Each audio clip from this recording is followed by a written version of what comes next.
తాకట్లో ఉన్న బంగారాన్ని విడిపించి ఆ రోజున మార్కెట్ ధర కట్టి మిగిలిన డబ్బును మీకు అందిస్తుంది కొమ్మూరి గోల్డ్.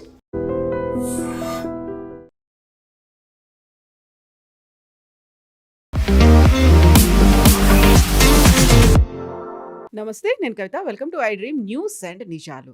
ప్రపంచం ఇప్పుడు ఒక కాస్ట్లీయెస్ట్ యుద్ధాన్ని చూస్తోంది.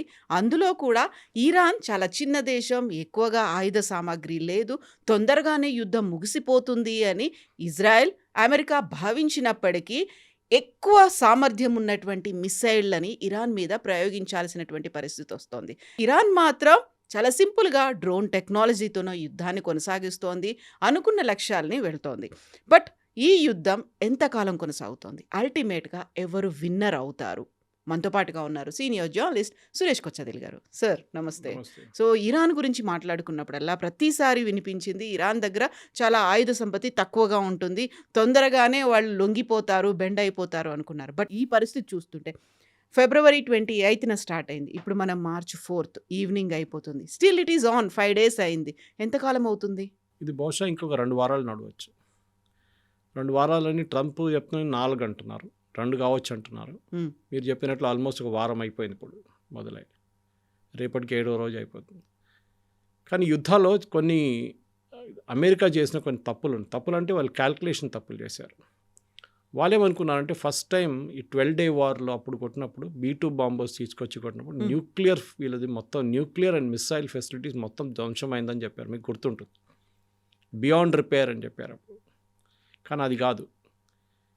ఇప్పుడు ఇవాళ పొద్దున అమెరికన్ ఛానల్స్లో, కొన్ని సీరియస్ ఛానల్స్లో డిస్కషన్ చూస్తే ఇరాన్ ఏం చేశారు, ఈ 12 day వార్ నుంచి చాలా మటుకు అనాలిసిస్ చాలా బాగా చేశారు వాళ్ళ army, air force and navy, especially వాళ్ళు మిసైల్ తయారు చేసే కంపెనీలు.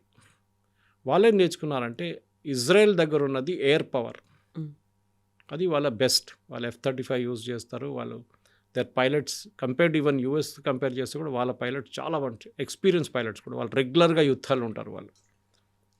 అది కాకుండా వాళ్ళ వైపు నుంచి ఉన్న వెపన్స్ వీళ్ళ దగ్గర కూడా ఉండవు. వాళ్ళు యూజ్ చేస్తున్న వెపన్స్ స్ట్రైకర్ ఉండొచ్చు, మిగతా చాలా వెపన్స్ ఇజ్రాయెల్ యూజ్ చేస్తారు ఆయుధాలతో. సో దాన్ని మనం మ్యాచ్ చేయలేం. మనం కూడా ఒక ఎయిర్ ఫోర్స్ పెట్టి వాళ్ళ వ్యతిరేకంగా వెళ్ళి కొట్టడంతో అసలు it doesn't make sense. So ఏం చేయాలి నెక్స్ట్ ఏంటంటే ఒక గెరిల్లా యాటిట్యూడ్ తీసుకురావాలి. అంటే అన్కన్వెన్షనల్ వార్ అంటారు మనం. యుద్ధం అనగానే మన బాహుబలి సినిమాలాగా ఇక్కడ ఒక 5,000 మంది, అక్కడ ఒక 5,000 మంది, లేకపోతే ఇక్కడ 10,000, ఇక్కడ 10,000 ఎదురుగా ఫిజికల్గా నిలబడి ఉంటారు, ట్యాంకులు ఉంటుంది. ఓకే, యాజ్ యూ సెడ్ తుపాకీ పెద్ద పెద్ద గన్స్ పట్టుకొని, RPGలు పట్టుకొని నిలబడి, ఆ సెనరీ పోయింది. అట్లాంటి యుద్ధాలు లేవు. ఫస్ట్ అది మనకి తెలిసింది యుక్రెయిన్ రష్యా వార్లో. మీకు గుర్తుంటుంది కవిత గారు, యుక్రెయిన్ రష్యా వార్ మొదలైనప్పుడు ఫస్ట్ యుద్ధం మొదలైనప్పుడు ఫస్ట్ అండ్ సెకండ్ ఇయర్లో కలిస్తే 1,00,000 మంది చనిపోయారు. 1,00,000 మంది, ఇటువైపు 1,00,000, అటువైపు 1,00,000. సో ఏం చేశారు, వీళ్ళు ఆపేశారు అనమాట. సో అదొక మెయిన్ రీజన్ అక్కడే ఆపడం. ఎందుకంటే వాళ్ళకి తెలిసిపోయింది ఇక్కడి నుంచి ఇంకా ముందుకెళ్తే ఇంకేం ఉండదు, యుద్ధం ఉండదు, మనుషులు ఉండరు, ఎవరు ఉండరు. సో వీళ్ళేం చేశారు, వాళ్ళ అప్రోచ్ మార్చేశారు. అప్రోచ్ ఎట్లా మార్చారంటే టెక్నాలజీ తీసుకొచ్చారు యుద్ధాల్లో. యుక్రెయిన్ తెలిసిపోయింది వాళ్ళ దగ్గర అంత పెద్ద ఎయిర్ ఫోర్స్ లేదు, ఉంది వాళ్ళ దగ్గర, కానీ అంత పెద్ద ఎయిర్ ఫోర్స్ లేదు. కొన్ని ఎయిర్ క్రాఫ్ట్ వాళ్ళని డొనేట్ చేశారు కొంతమంది, అదొకటి ఉందన్నమాట. అట్లాంటి పరిస్థితుల్లో ఈ కండిషన్లో వచ్చినప్పుడు వాళ్ళు ఏం చేశారు, ఈ డ్రోన్లతో సహా వాళ్ళు దాడి మొదలుపెట్టారు. ఫస్ట్ రష్యా దగ్గర మిసైల్స్ కూడా ఉండే. రష్యాకి ఇచ్చిన డ్రోన్స్, అదే డ్రోన్స్ ఇరాన్ వాడుతున్నారు, షహీద్ డ్రోన్స్. అంటే ఇరాన్ తయారు చేసి రష్యాకి ఇచ్చారు. ఫస్ట్ 2 years రష్యా వాళ్ళ డ్రోన్స్ వాడుకున్నారు, వాళ్ళ మిసైల్స్ వాడుకున్నారు. దాని తర్వాత రష్యన్ ప్రొడక్షన్ చాలా పడిపోయింది. రష్యా దగ్గర ప్రొడక్షన్ లేదు, ఎందుకంటే వాళ్ళ మిలిటరీ ఫ్యాక్టరీస్ అన్నీ మూతపడ్డాయి, వాళ్ళకి రా మెటీరియల్స్ లేదు. సో వాళ్ళు అన్కన్వెన్షనల్ వార్ ట్రై చేద్దాం అంటే యుక్రెయిన్ దానికన్నా అన్కన్వెన్షనల్గా వెళ్ళిపోయారు. మీకు గుర్తుంటుంది వాళ్ళదొక న్యూక్లియర్ కమాండ్ ఎయిర్క్రాఫ్ట్ ఈ నార్దర్న్ రష్యాలో రిమోట్ ఏరియాలో యుక్రెయిన్ వాళ్ళ ఒక డ్రోన్ అటాక్ చేశారు. అది ఎంత అన్కన్వెన్షన్ అంటే మిలిటరీ టర్మినాలజీలో అట్లాంటి ఒక యుద్ధం జరగలేదు ఎప్పుడు, అట్లాంటి ఒక అటాక్ కూడా జరగలేదు. వీళ్ళేం చేశారంటే ఒక పెద్ద ట్రక్ తీసుకున్నారు, కంటైనర్ ట్రక్ లాంటిది. కంటైనర్ ట్రక్లో వీళ్ళు డ్రోన్స్ లోడ్ చేశారు. లోడ్ చేసి 3,000 కిలోమీటర్లు నడిపించుకుంటూ వెళ్ళారు రష్యా లోపల నుంచి. అది ఎట్లా వాళ్ళు చెక్ పోస్ట్లో ఏముందో లేదో తెలియదు, కానీ 3000 కిలోమీటర్ నడిపించుకొని ఈ బేస్ దగ్గర వెళ్ళిన తర్వాత రిమోట్లీ ఎవరో యూక్రెయిన్లో కూర్చొని రిమోట్లీ దీని రూఫ్ ఓపెన్ చేశారు. మనం చూస్తుంటాం చూడండి, కొన్ని సినిమాలో కనిపిస్తుంది, రూఫ్ ఓపెన్ అయింది, కంటైనర్ ట్రక్ది టాప్ రూఫ్ ఓపెన్ అయిన తర్వాత ఈ డ్రోన్స్ అని బయటకు వచ్చి వెళ్ళి ఆ ఫెసిలిటీని కొట్టే 5 న్యూక్లియర్ కమాండ్ ఎయిర్క్రాఫ్ట్, చాలా కాస్ట్లీ అది ధ్వంసమైంది. ఆ వార్లో అక్కడే రష్యా కూడా ఒక లెసన్ తెలిసిపోయింది, that you don't need air force కావాలి మనకి. కానీ ఈ 25,000 డాలర్ల డ్రోన్తోని ఈసారి ఇరాన్ అమెరికా మీద దాడి చేశారు.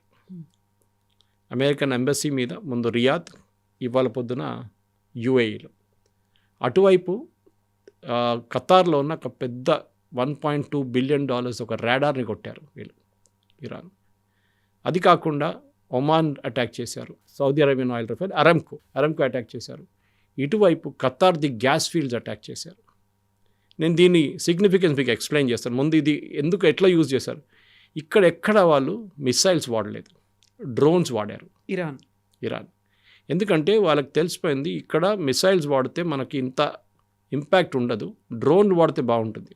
స్వామ్ ఆఫ్ డ్రోన్స్ అంటారు, అంటే ఒకటేసారి 30 డ్రోన్లు పంపిస్తారు. అండ్ ఈ డ్రోన్ అంటే మన పెళ్లి డ్రోన్లు కావు, ఇది కెమెరాలు యూజ్ చేసి అది కాదు. These are huge, almost like a small aircraft. Okay, fighter aircraft కన్నా కొంచెం చిన్నగా ఉంటుంది అంతే. అట్లాంటి పైలట్లెస్ డ్రోన్స్ అనమాట, సూసైడ్ కామకాజీ డ్రోన్స్ అంటారు, సూసైడ్ డ్రోన్స్. ఈ డ్రోన్స్ వాడి వీళ్ళు అటాక్ చేస్తారు. అంటే 35 డ్రోన్స్ మీరు పంపిస్తే దాంట్లో 5 ఎట్లయినా ఎస్కేప్ అవుతుంది. ఇప్పుడు లాజిక్ చాలా మటుకు ఏం అర్థమవుతుందంటే, అమెరికా వైపు నుంచి సపోజ్ మీరు ఒక డ్రోన్ ఇక్కడి నుంచి పంపిస్తున్నారు, అటువైపు నుంచి ఒక ఇంటర్సెప్టర్ పంపిస్తారు ఇంటర్సెప్ట్ చేయడానికి ఈ డ్రోన్ని టార్గెట్కి వచ్చే ముందే. సో ఇది ఒక పారాబోలిక్ పాత్ర ఇట్లా వెళ్తుంది ఒక డ్రోన్, ఇటువైపు నుంచి ఒక పేట్రియట్ మిసైల్ వస్తుంది అమెరికాది. ఇది $25,000 డ్రోన్, ఇది $1 మిలియన్ పేట్రియట్ మిసైల్. అంటే ప్రతి డ్రోన్కి 1 మిలియన్ పేట్రియట్ మిసైల్ కొడుతున్నారు డాలర్ది. ఎంత కాస్ట్లీ వార్ అని చూడండి. అట్లా ఒక రోజుకి 10 కొడితే $10 మిలియన్ పోతుంది ఒకటే లొకేషన్లో. ఇదే మిసైల్ కువైత్ దగ్గర ఉంది, ఇదే మిసైల్ సౌదీ అరేబియా దగ్గర ఉంది, ఇదే మిసైల్ యుఏఈ దగ్గర ఉంది. వీళ్ళందరి దగ్గర ఇదే మిసైల్స్ ఉన్నాయి. వాళ్ళు అమెరికా దగ్గర నుంచి కొనుక్కున్నారు, అమెరికాకి మంచి బిజినెస్ ఇది. అండ్ అమెరికన్ బేసిస్లో కూడా ఇదే మిసైల్స్ ఉన్నాయి. ఇన్ఫ్యాక్ట్ ఇవాళ చదివాను నేను పొద్దున, యుఏఈ వాళ్ళు ఏమన్నా అంటే మేము ఆల్మోస్ట్ క్లోజ్ టు 1000 డ్రోన్స్ని మేము ఆపేయమంటున్నారు, విచ్ ఇస్ అస్టౌండింగ్. అంటే 1000 పేట్రియట్ మిసైల్స్ వాడారా, ఇంకే యాంటీ డ్రోన్ టెక్నాలజీ వాడారు, మీకు అర్థం కావట్లేదు నాకు. సో ఇరాన్ ఒక లెసన్ చాలా బాగా నేర్చుకున్నారు, that we have to use unconventional war, strength Israeli the air force, don't get in to a fight with them. వాళ్ళతో ఏం గొడవ పెట్టుకోకండి, వాళ్ళు పక్కన వచ్చి బాంబ్ చేసి వెళ్ళిపోతారు, ఆ డ్యామేజ్ ఉంటుంది. అమెరికా మీద దాడి చేయాలంటే రెండోది వాళ్ళ నేవల్ ప్రెజెన్స్. అది ఆ 12 డే వార్లో నేవీ ఎక్కువ యూజ్ చేయలేదు. కానీ మీకు మన పర్షియన్ గల్ఫ్ రీజన్ చూస్తే కవిత గారు, నీళ్ళు చాలా షాలో ఉంటుంది అక్కడ. షాలో అంటే ఎక్కువ డెప్త్ లేదు, ఇసుక ఉంటుంది. సో మీన్ చిన్న ఒక షిప్ తీసుకొస్తే కూడా అది ఆ ఇసుకలో వెళ్ళి ఇట్లా దూరిపోతుంది, దానికి it will get stuck there. Submarines అసలు యూసే చేయలేము. సబ్మెరీన్స్ మీరు కోస్ట్ నుంచి ఆల్మోస్ట్ ఒక 50, 100, 150 కిలోమీటర్ దూరం సబ్మెరీన్ పెట్టుకోవాల్సి వస్తుంది. అక్కడి నుంచి మీరు ఫైర్ చేయాలంటే ఒక టామాహాక్ మిసైల్ ఒక అక్యురసీ క్వశ్చన్లో వస్తుంది. So submarines వాడలేము. ఇరానియన్స్ ఏం చేశారంటే, వాళ్ళు 2 వైపుల నుంచి అమెరికన్ షిప్స్ని అటాక్ చేయడానికి ప్లాన్ చేశారు కూడా. ఒకటి ఏంటంటే పైలట్లెస్ సూసైడ్ బోట్స్, చిన్న బోట్స్ ఉంటుంది, దాంట్లో ఒక మోటార్ ఉంటుంది, ఒక రాడార్ సిస్టమ్ పెడతారు, దాని కోఆర్డినేట్స్ పెట్టి పంపించేస్తారు. ఒక అమెరికన్ ఎయిర్క్రాఫ్ట్ క్యారియర్ ఉంది, జెరాల్డ్ ఆర్ ఫోర్డ్ ఉంది, అబ్రహాం లింకన్ ఉంది. డ్యామేజ్ ఏం కాదు వాళ్ళకి, ఎందుకంటే మీరు యుద్ధం అనేది అర్థం చేసుకుంటే ఒక షిప్ని ఎప్పుడు ఇండివిజువల్గా ఇడవరు. ఒక అమెరికన్ ఎయిర్క్రాఫ్ట్ క్యారియర్ ఏదైనా, మన విక్రాంత్ కూడా దాని చుట్టుపక్కల 5-6 షిప్స్ ఉంటుంది చిన్నది, మదర్ షిప్ని ప్రొటెక్ట్ చేస్తారు ఎప్పుడు వాళ్ళు, దాన్ని అటాక్ చేయను ఎవరికి ఇయర్. సో ఈ సూసైడ్ బోట్స్ వెళ్ళి కొట్టింది ఈ అమెరికన్ షిప్స్ని, కొన్ని షిప్స్ని కొట్టారు. మీకు గుర్తుంటుంది యుఎస్ఎస్ కోల్ అని చెప్పి, I think it was in the 80s or 90s, don't remember maybe in 2000. USS coal అని చెప్పి అమెరికన్ షిప్ అక్కడ వెస్ట్ ఏషియాలో గల్ఫ్లో పార్క్ చేసుకున్నప్పుడు, ఏడన్ అనుకుంటా పోర్ట్ ఏడన్, వీళ్ళు వచ్చి అటాక్ చేసి 22 మందో 30 మంది అమెరికన్ సెయిలర్స్ చనిపోయారు. మన ప్రెసిడెంట్ ట్రంప్ స్పీచ్లో చెప్పారు, అది మాకు గుర్తుంది ఎవరు చేశారు, ఇరాన్ మర్చిపోకూడదు వీళ్ళని అని చెప్పేసి. సో వీళ్ళ అన్కన్వెన్షనల్ వార్ ఫైట్ చేస్తున్నారు, అమెరికా ఏమో కన్వెన్షనల్ వార్ ఫైట్ చేస్తున్నారు. ఎయిర్క్రాఫ్ట్ క్యారియర్, డెస్ట్రాయర్, సబ్మెరీన్, ఇప్పుడు మనం మాట్లాడుతున్నప్పుడే కొంచెంసేపు ముందు శ్రీలంకలో ఒక పెద్ద ట్రాజడీ జరిగింది. ఒక Iranian ship, not warship, Iranian షిప్ని కొడితే 100 మంది చనిపోయారని చెప్పి కొన్ని రిపోర్ట్స్ వస్తున్నాయి, కాదు 30 మంది చనిపోయారని కొన్ని రిపోర్ట్స్ వస్తున్నాయి. వీళ్ళందరూ సివిలియన్స్. అది బహుశా ఒక క్రూజ్ షిప్ ఉండొచ్చు, కానీ ఇరాన్ నుంచి అది ఎక్కడికి వెళ్తుందో మనకు తెలియదు. ఇరానియన్ షిప్గా ఎట్లా తయారైందో తెలియదు, అది డీటెయిల్స్ ఇంకా రాలేదు. కానీ అమెరికన్ సబ్మెరీన్ వాళ్ళని టార్గెట్ చేశారు చాలా క్లియర్గా. ఇట్లాంటి పరిస్థితుల్లో ఇప్పుడు జరుగుతున్న ఈ యుద్ధంలో Iran is being very smart. మనందరూ అనుకున్న 4-5 రోజుల్లో వాళ్ళ మొత్తం టాప్ లీడర్షిప్ని డీకెపాసిటేట్ చేసిన తర్వాత వాళ్ళకి కెపాసిటీ ఉండదు ఫైట్ చేయడానికి, కానీ జరుగుతుంది. ఇప్పుడు మనం చూస్తున్నాం ఇరాన్ ఇప్పుడు కూడా చాలా క్లియర్గా ఎక్కడో ఉన్న సైప్రస్లో ఉన్న Royal Air Force base, British Royal Air Force బేస్ని టార్గెట్ చేశారు. అంటే వాళ్ళ దగ్గర ఉన్న టెక్నాలజీ ఈజ్ అస్టౌండింగ్. వాళ్ళ డౌట్ లేదు కవిత గారు, ఇది అమెరికా చేసిన ఫస్ట్ తప్ప అన్నమాట. సో మన దేశ కరెన్సీలో చూస్తే అమెరికా ప్రతిరోజు 58 కోట్ల వరకు ఖర్చు పెడుతోంది అనుకున్నప్పుడు, అంత పెద్ద ఎత్తున స్టెల్త్ బాంబర్లు ఉన్నాయి, మిసైల్స్ ఉన్నాయి, ఫైటర్లు ఉన్నాయి, F-15లు, F-16లు ఇవన్నిటిని పెట్టుకున్న తర్వాత ఇరాన్ దగ్గర ఏమీ లేదు అనుకున్నప్పుడు చిన్న డ్రోన్ టెక్నాలజీనే యూజ్ చేస్తోంది. అది మాత్రమే సరిపోతుందా? దానికి బ్యాక్ సపోర్ట్గా చైనా ఇస్తుంది, చాలా సైలెంట్గా హెల్ప్ చేస్తోంది అనేది. రష్యా కొంచెం సీజ్ ఫైర్ అనేది పెట్టుకుందామని చెప్పినప్పుడు కూడా 2 కంట్రీస్ యాక్సెప్ట్ చెయ్యట్లేదు అనేది నిజమేనా? రష్యా అయితే ఇప్పుడు ఏం చేయట్లేదు. రష్యా స్టేట్మెంట్ ఇష్యూ చేస్తున్నారు అంతే. We condemn this, we condemn that అని. రష్యాకి వాళ్ళ ప్రాబ్లమ్స్ ఉన్నాయి యుక్రెయిన్తో. ఇన్ఫ్యాక్ట్ ఆ వార్ అందరూ మర్చిపోయారు పాపం. వాళ్ళు ఎవరు పట్టించుకోవట్లేదు ఇప్పుడు అసలు పట్టించుకోవట్లేదు. ట్రంప్ ఏమన్నారు, నేను అన్ని యుద్ధం ఆపడానికి వచ్చాను చెప్పి మంచి ఇంకో కొత్త యుద్ధం మొదలుపెట్టాడు ఇక్కడ. ఎనీవే, చైనా వాళ్ళ వైపు నుంచి శాటిలైట్ ఇమేజరీ ఇస్తున్నారు ఇరాన్కి. అదొకటి అమెరికా కూడా అంగీకరించారు అది. ఇదే పని వాళ్ళు పాకిస్తాన్కి హెల్ప్ చేశారు ఆపరేషన్ సింధూర్ టైంలో. రియల్ టైం శాటిలైట్ ఇమేజరీ ఇచ్చారు. ఓకే, దానికి కారణం వాళ్ళు ఏం చెప్తున్నారంటే, వాళ్ళు సప్లై చేసిన రాడార్కి రియల్ టైం శాటిలైట్ ఇన్ఫర్మేషన్ కావాలి, పాకిస్తాన్కి మేమే సప్లై చేసాం, వాళ్ళు అది వాడుకోవాలంటే మేము శాటిలైట్ ఇమేజరీ ఇస్తేనే అది వాడుకోవచ్చు వాళ్ళంటారు. ఇరాన్ కేసులో కూడా బహుశా అదే వాళ్ళు చెప్తారు వాళ్ళు, ఎందుకంటే ఇరాన్కి సప్లై చేసిన అదే radar systems China. So radar ఎట్లా పనిచేస్తుందండి, without information, real time information కావాలి, దానికోసం వాళ్ళకి ఇన్ఫర్మేషన్ ఇచ్చాం, యాజ్ పర్ కాంట్రాక్ట్ అంటారు. ఎనీవే, చైనీస్ అది పని చేయలేదు. పాకిస్తాన్ వైపు మనం కొట్టుపడేసాం, ఇక్కడ యూఎస్ వాళ్ళు కరప్ట్ చేసేసారు దాన్ని మొత్తం. అంటే ఆ సైబర్ అటాక్ నడిపించారు దాని మీద. అది ఇంకో పెద్ద స్టోరీ యాక్చువల్. యూఎస్ ఏం చేశారు, ఫస్ట్ డే సాటర్డే కన్నా ముందు, సాటర్డే మార్నింగ్ అక్కడ ఇజ్రాయలీ ఎయిర్ ఫోర్స్ 200 ప్లేన్లు ఇజ్రాయెల్ నుంచి బయలుదేరిన టైంలో యూఎస్కి 2 కమాండ్స్ ఉన్నాయి. సైబర్ కమాండ్ ఒకటి ఉంది, స్పేస్ కమాండ్ ఒకటి ఉంది. మన దగ్గర సైబర్ కమాండ్, స్పేస్ కమాండ్ లేదు. మన ఇస్రోని యూజ్ చేస్తాం మనం స్పేస్ కోసం. వాళ్ళ వైపు సైబర్ కమాండ్. వాళ్ళు ఏం చేస్తారంటే ఎలక్ట్రిసిటీ నెట్వర్క్, టెలికాం నెట్వర్క్, దీంట్లో దూరిపోతారు. మొత్తం డిసేబుల్ చేసి పడేశారు ఆ రోజు పొద్దున. ఒకరితో కాంటాక్ట్ చేయలేకపోయారు వాళ్ళు. ఏం జరుగుతుందని తెలిసే ముందే బాంబు వచ్చి పడ్డది. ఇజ్రాయలీస్ వాళ్ళు బాంబు చేశారు. అదే టైంలో వీళ్ళ స్పేస్ కమాండ్ ఏం చేస్తారంటే శాటిలైట్స్ యూజ్ చేసి రియల్ టైం ఇమేజరీ ఫీడ్ చేస్తారు వాళ్ళ షిప్స్కి కానీ, వాళ్ళ ఎయిర్క్రాఫ్ట్ కానీ, వాళ్ళ మిసైల్ బ్యాటరీస్కి. ఇది వాళ్ళు చేస్తున్న పని. కానీ అమెరికా ఎప్పుడు మిస్కాల్కులేట్ ఏం చేస్తారంటే, వీళ్ళు అనుకున్నారు చైనా దగ్గర ఉన్న దానితో ఏం చేయలేరు వీళ్ళని. కరెక్ట్, అది చాలా మటుకు correct. China satellite technology, China imagery ఏం పనిచేయదు. కానీ ఇరాన్ చాలా మటుకు వాళ్ళ దగ్గర ఆల్మోస్ట్ ఇప్పుడున్న లెక్క ప్రకారం 25,000 నుంచి 30,000 డ్రోన్లు తయారు చేసుకున్నారు. ఒక average cost of a drone is $25,000. ఈ 12-day వార్ నడిచిన తర్వాత, ట్రంప్ అడ్మినిస్ట్రేషన్ వచ్చిన తర్వాత, ఈ చైనీస్ డ్రోన్ గురించి వాళ్ళకి చాలా మటుకు అవగాహన వచ్చింది. ఈవెన్ హెజ్బుల్లా వైపు నుంచి వాడుతున్నారు. హెజ్బుల్లాకి ఆయుధాలు ఇచ్చేది మొత్తం చైనానే కంప్లీట్గా, హమాస్ కూడా అంతే. వీళ్ళేం డిసైడ్ చేశారంటే, పీటర్ హెగ్సెత్ వాళ్ళ డిఫెన్స్ సెక్రటరీ, అమెరికా కూడా డ్రోన్ తయారు చేద్దామని చెప్పి. ఇవాళ వచ్చింది ఆ న్యూస్. నిన్న దాకా న్యూస్ రాలేదు బయటికి. ఇప్పుడు అమెరికా కూడా డ్రోన్లు వాడుతున్నారంట. ఎవరు వ్యతిరేకంగా? ఇరాన్ వ్యతిరేకంగా. సో ఇంగ్లీష్లో అంటారు, if you can't beat them join them అంటారు. సో వాళ్ళు ఇప్పుడు ఇరానియన్ లీడర్స్ని టార్గెట్ చేయడానికి, ఇరానియన్ ఫెసిలిటీస్ని టార్గెట్ చేయడానికి, పవర్ స్టేషన్స్ని టార్గెట్ చేయడానికి డ్రోన్ వాడుతున్నారు. సో ఆ డ్రోన్ ఇప్పుడు నుంచి, నిన్నటి నుంచి మొదలైందంట వాళ్ళు. సో ఇజ్రాయెల్ చూడండి, ఇజ్రాయెల్ ఏ రోజు వచ్చి కొట్టేసి వెళ్ళిపోయారు సాటర్డే రోజు. దాని తర్వాత వాళ్ళు తిరిగి రాలేదు మళ్ళీ ఇక్కడికి. వాళ్ళ వైపు నుంచి వాళ్ళు హెజ్బుల్లాని డీల్ చేసుకుంటున్నారు అక్కడ. వాళ్ళకి ఆ ప్రాబ్లం ఉంది అప్పుడు. మళ్ళీ కావాలంటే ఇంకోసారి ఇచ్చి కొట్టేసి వెళ్ళిపోతారు వాళ్ళు. కానీ though America is dealing with the problem. ఇప్పుడు జరుగుతుంది అంటే కవిత గారు మెయిన్ థింగ్ మీరు చెప్పినట్లు ఖర్చులు. ఒక $1 million patriot missile versus $25,000 drone. ఇది ఎన్ని రోజులు నడుస్తుంది? ఇవాళ పొద్దున వచ్చిన న్యూస్లో చాలా మటుకు అనలిస్ట్ ఏమంటున్నారు, ఎవరు ఈ యుద్ధం గెలుస్తారని ఒక ప్రశ్న అందరు అడుగుతున్నారు. ఎవరి దగ్గర ఆయుధాలు మిగిలిపోతే వాళ్ళే గెలుస్తారు. Simple logic. ఏ రకమైనటువంటి ఆయుధాలు? ఎందుకంటే ఇక్కడ డ్రోన్లే వాడుతున్నారు, అక్కడేమో మిసైల్స్ దగ్గర నుంచి వస్తుంది. ఇప్పుడు 5 days తర్వాత రిలైజ్ అయింది అమెరికా. బట్ ముందు నుంచి కూడా వీళ్ళు భావిస్తోంది ఏంటి, ఇరాన్ దగ్గర న్యూక్లియర్ వెపన్స్ ఉన్నాయి, దాన్ని తయారు చేయాలని చూస్తోంది. బట్ డ్రోన్ టెక్నాలజీతోనే మనల్ని కొడుతుంది అనేది వాళ్ళు ఎక్స్పెక్ట్ చేయలేదు. అంటే ఇన్ని డ్రోన్స్ ఇంత ఎగ్జాక్ట్ స్పెసిఫికేషన్స్ కొడతా అనుకోలేదు. పిచ్చోన్ చేతిలో రాయిలాగా ఎక్కడ పడేస్తాడో తెలియదు, సో నో ప్రాబ్లం అనుకున్నారు. కానీ ఎగ్జాక్ట్ అమెరికన్ కాంపౌండ్ యూఏఈలో కొట్టారు, కన్సులేట్లో. రియాద్లో ఉన్న అమెరికన్ కన్సులేట్ని కొట్టారు. పామ్ జుమేరా దుబాయ్ని కొట్టారు. దుబాయ్ ఎయిర్పోర్ట్ కొట్టారు. మనామా బహ్రెయిన్లో ఉన్న US 5th Fleet హెడ్ క్వార్టర్స్ని కొట్టారు. అంటే అంత ప్రిసైజ్ ఇన్ఫర్మేషన్ ఉంది కవిత గారు వాళ్ళ దగ్గర.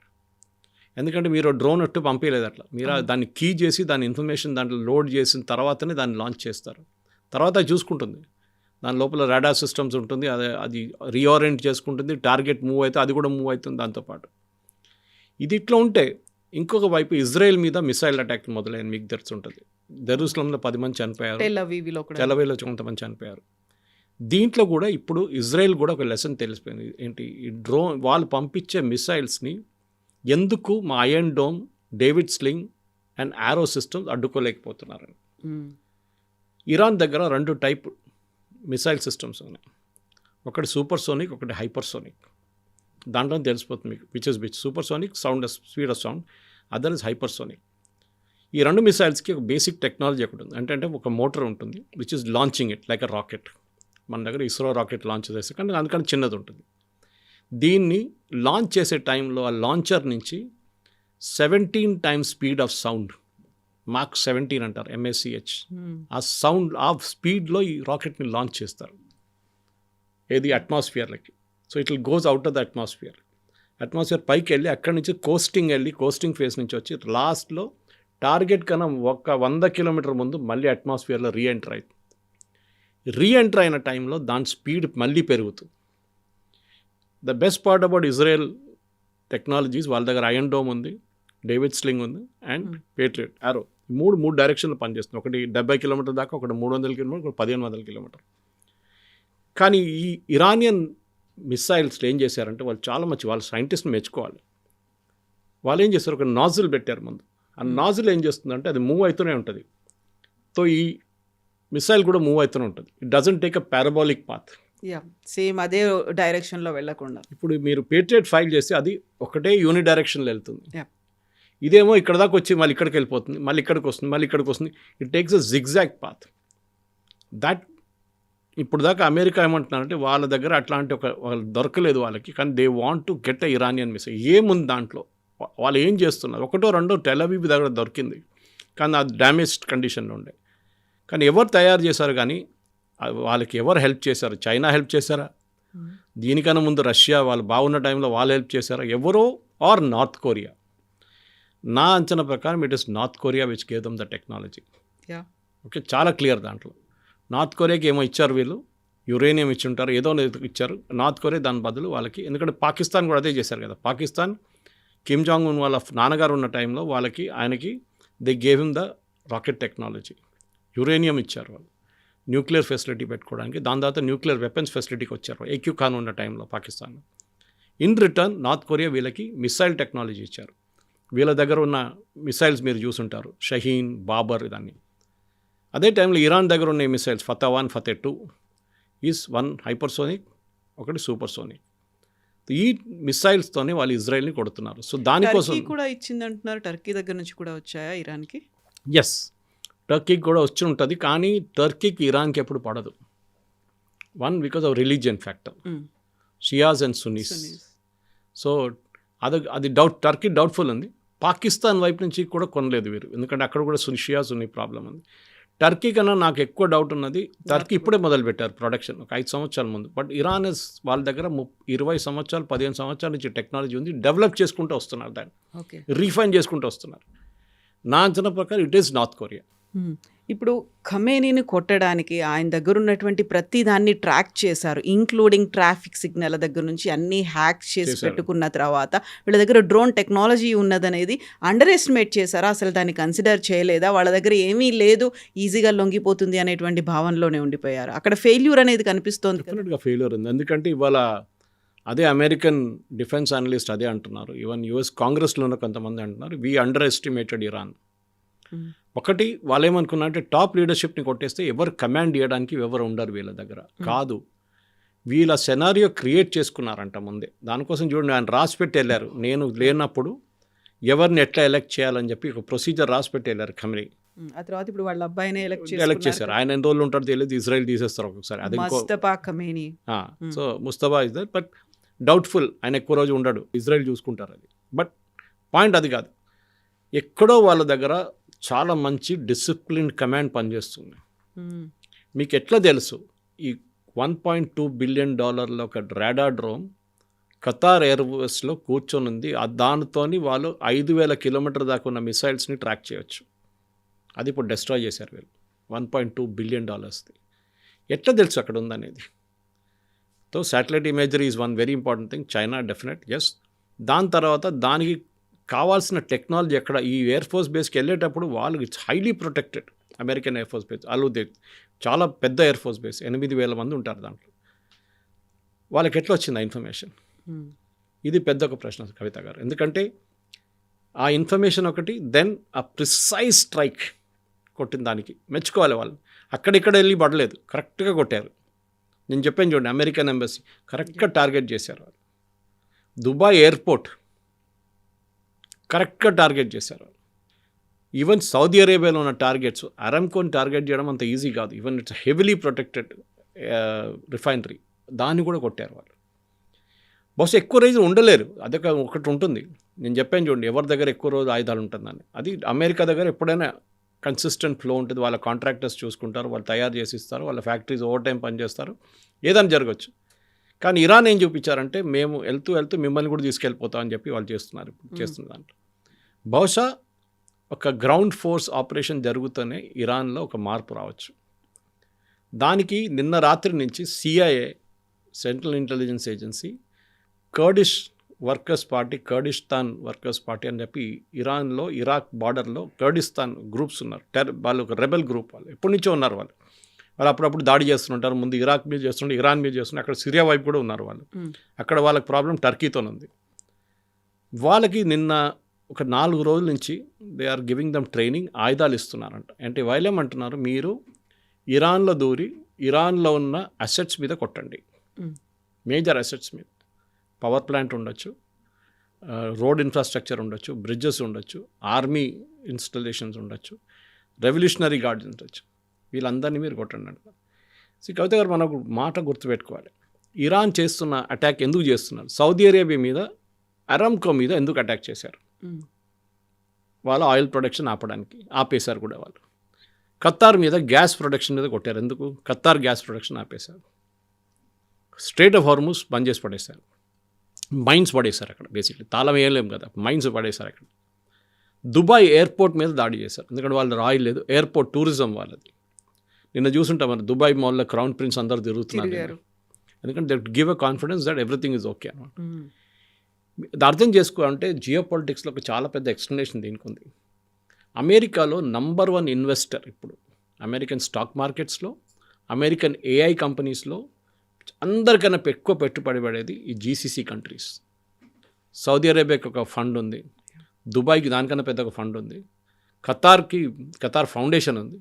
వీళ్ళందరూ బిలియన్స్ కూడా కాదు, ట్రిలియన్స్ ఇన్వెస్ట్ చేస్తారు అమెరికన్ స్టాక్ మార్కెట్లో, అమెరికన్ AI కంపెనీస్లో. దానికోసం మొన్న కొట్టిన ఒక డ్రోన్ వచ్చి కొట్టింది ఎక్కడ చూడండి, దుబాయ్లో అమెజాన్ వెబ్ సర్వీసెస్లో వాళ్ళ AWS ఒక సెంటర్ మీద కొట్టారు. ఎందుకంటే వాళ్ళకి తెలుసు దట్ ఆ ఇన్వెస్ట్మెంట్ దుబాయ్ వాళ్ళ రూలింగ్ ఫ్యామిలీ దాని మీద పెట్టుబడి పెట్టారు. కావాలని చెప్పి అమెరికాలో ఒక ఫైనాన్షియల్ ఒక క్రైసిస్ రావాలని చెప్పి వీళ్ళు ఇక్కడి నుంచి డబ్బులు ఎక్కడ పెట్టకూడదని చెప్పి వీళ్ళ డబ్బులు వచ్చేది ఆయిల్ నుంచి, గ్యాస్ నుంచి, టూరిజం నుంచి, అది మీరు తగ్గించండి. అది కంప్లీట్గా ఫినిష్ చేసేస్తే వీళ్ళు అమెరికాలో పెట్టుబడి పెట్టలేరు.